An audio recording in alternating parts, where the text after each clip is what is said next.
Hey, this is Chris from North Carolina, and this is my response to Derek's spinning tube trick. Um, so I actually did not go out and buy any electrical conduit, but I do have this piece of paper that looks like a tube, and and it kind of helps me break it down and slow down what's going on here. And so the trick is you put your thumb down on one of the letters. I got an O on one side, X on the other, and when you press your thumb down, you're going to get this thing to spin, and you get it to spin along two axes. You have the vertical axis, which causes the thing to spin if you push down with your thumb away from your thumb, all right, like that.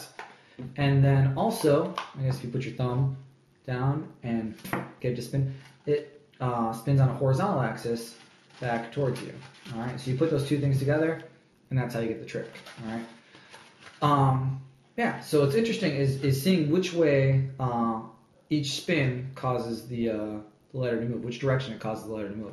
And that creates the illusion of it, appearing still or sliding along. So what I got is with a Sharpie here, I drew a couple of different spots along the letter, what it looks like as you're spinning the tube. So this one would be if I put my thumb down on the O, right? So I put my thumb down on the O and cause it to spin, all right? It would spin, the O would spin back towards me. This would spin counterclockwise, and then this is what you're seeing with the X.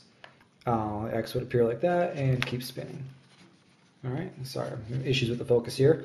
The X appears and keeps going. Now, if you want to break it down axis by axis, the X is spinning like this, right? You can see it's moving from right to left. And then also along the vertical axis, it's spinning from right to left. All right, so you put those two things together, and what you get is an X that just races across the screen. All right, and it's also, if you look at this image of before, the middle of the X, and after, the X kind of gets masked in here as it's sandwiched between these two white zones on the insides, and so it's really difficult to see with the thing spinning so fast. Like I said, this spin and the turn are both causing the X to move from left to right as I'm looking at it. Now what's going on the other side of the tube is we still have the O. It's spinning like this from left to right, but the spin now on the other axis is turning back this way. Not from right to left, but now we're going from left to right. And so you put this together, and the O starts to appear. You see the whole thing, and then it disappears. All right, and if this is moving really fast, what you get is there's a couple of reasons why this appears. One, the two directions are working against each other. Like I said, the spin of the O this way versus the spin of the O this way. This one is clearly going from the left to the right. All right, and so when I slide these together, the O starts to appear on the left side of the tube. It appears, and as I continue to spin it, it disappears.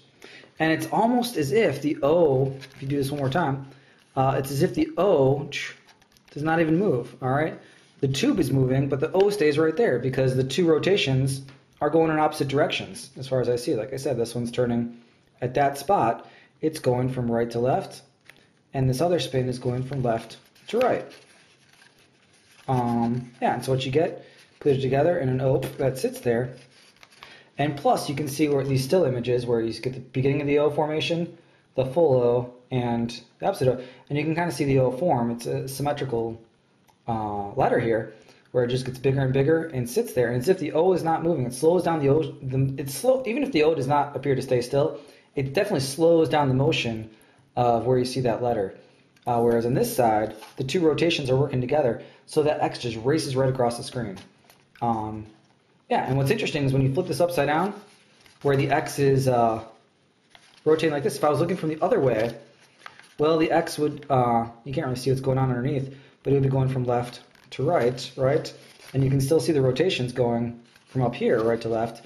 So if I were to look from underneath the table up, I would see the X, because the way the X is spinning along the axis I'm showing here, it's actually going opposite the way it's spinning, like that. And so everything reverses from underneath, which is kind of neat.